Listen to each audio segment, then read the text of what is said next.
नागपूरमध्ये सकल ओबीसी समाजाकडून नागपुरात ओबीसी महामोर्चाचं आयोजन. हैदराबाद गॅझेटियर आणि मराठा आरक्षण संदर्भातला जीआर रद्द करण्यात यावा या मागणीसाठी मोर्चा.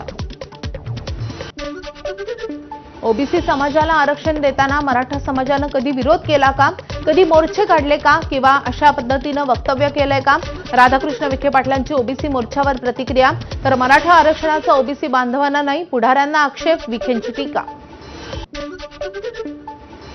विखे पाटलांना ओबीसी समाजानं यापुढे मतदान करू नये यासाठी अहिल्यानगर जिल्ह्यातील ओबीसी बांधवांचा मेळावा घेणार.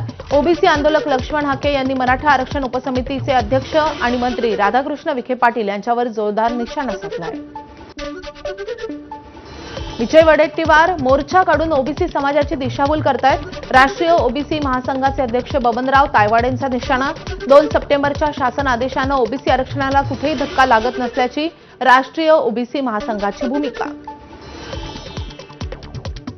यवतमाळमध्ये आज आदिवासी समाजाकडून महामोर्चाचं आयोजन.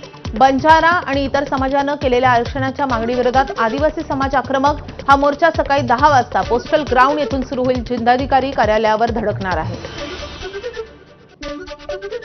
स्थानिक स्वराज्य संस्थांच्या निवडणुकीच्या पार्श्वभूमीवर भाजप ऍक्शन मोडवर. मुख्यमंत्र्यांनी बैठकांचं आयोजन केलेलं आहे. आज नाशिक आणि मराठवाड्यातील पदाधिकाऱ्यांच्या बैठका. उत्तर भारतीयांची मतं आकर्षित करण्यासाठी भाजपकडून मोर्चे बांधणी सुरू. भाजपचे मंत्री मंगलप्रभात लोढा आणि मुंबई अध्यक्ष छठ पूजेसाठी प्रशासनाकडून आढावा घेणार. अतिवृष्टीमुळे हवालदिल झालेल्या शेतकऱ्यांच्या मदतीसाठी ठाकरे सेनेचा उद्या हंबरडा मोर्चा. उद्धव ठाकरे करणार मोर्चाचं नेतृत्व. राज्य सरकारकडून अतिवृष्टी आणि पुरामुळे बाधित 253 तालुक्यातील आपत्ग्रस्तांना दिलासा देण्यासाठी विशेष मदत पॅकेज जाहीर.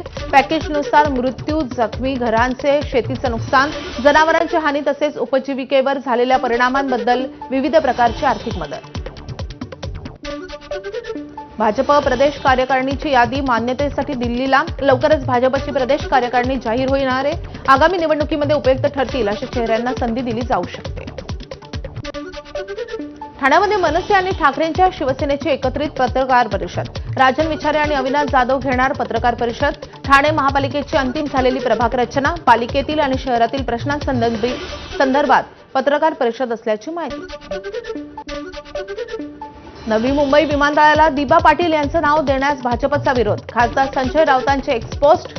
नरेंद्र मोदींचं नाव विमानतळास द्यावं अशी इच्छा असल्याचं राऊतांचं म्हणणं. मवियाचं सरकार असताना नवी मुंबई आंतरराष्ट्रीय विमानतळाला दिबा पाटलांचं नाव देण्यास विरोध केला होता आणि आता हवेत बाण सोडताय भाजप माध्यम प्रमुख नवनाथ बन यांचं संजय राऊतांना प्रत्युत्तर. नियमांचं उल्लंघन करणाऱ्यांवर कारवाई करण्याचे सीपींना आदेश दिलेत. उपमुख्यमंत्री अजित पवारांची निलेश घायवळ प्रकरणामध्ये प्रतिक्रिया. महाराष्ट्रामध्ये कायदा सुव्यवस्था ठेवणं आपली जबाबदारी, अजितदादांचं विधान. एकीकडे मुख्यमंत्री नाशिक दौऱ्यावर असताना त्यांच्याच पक्षाचे नेते मामा राजवाडे यांना अटक. गंगापूर रोडवरच्या गोळीबार प्रकरणामध्ये मामा राजवाडेंवर कारवाई. गोळीबार प्रकरणाच्या कटामध्ये सहभागी असल्याचा आणि फिर्यादीला धमकावल्याचा ठपका. नाशिकमध्ये पोलिसांना पाठिंबा देणारे शहरामध्ये होर्डिंग झळकले. नाशिक जिल्हा गुन्हेगारांचा नाही तर कायद्याचा बालेकिल्ला असल्याचं पोलिसांकडून कृतीतून दाखवल्याचं म्हणत बॅनरबाजी. महायुतीतील राष्ट्रवादी आणि शिवसेनेतील वाद पुन्हा एकदा चव्हाट्यावर. आपण मूठ उघडली तर तटकरे चेहरा दाखवण्याच्या लायक राहणार नाहीत, महेंद्र दळवींचा इशारा. लाडकी बहीण योजनेचा सप्टेंबर महिन्याचा हप्ता वितरित करण्यास आजपासून सुरुवात. तसेच पुढील 2 महिन्यांच्या आत लाडक्या बहिणींनी ई-केवायसी करण्याचं देखील आवाहन. राज्याच्या वाळू धोरणामध्ये मोठे बदल. राज्यातील वाळू व्यवस्थापन आणि घरकुल योजनांना गती मिळवण्यासाठी 3 वर्षातून एकदा होणारा लिलाव आता दरवर्षी होणार. राक्षसाचा जीव पोपटात असतो तसा उद्धव ठाकरेंचा जीव मुंबई महापालिकेत. रामदास कदमांचा हल्लाबोल. एकनाथ शिंदेंनी काही ठेवलं नाही म्हणून आता राज ठाकरेंना सोबत घेऊन पुन्हा टक्क्यांचं राजकारण करायचंय, कदमांची टीका. धाराशिव नगरपालिकेच्या मतदार याद्यांमध्ये घोळ. मतदारांची फेरफार केल्याचा महाविकास आघाडीचा आरोप. सत्ताधाऱ्यांनी अनुकूल असलेल्या प्रभागात मतदान कमी जास्त केल्याचाही आरोप.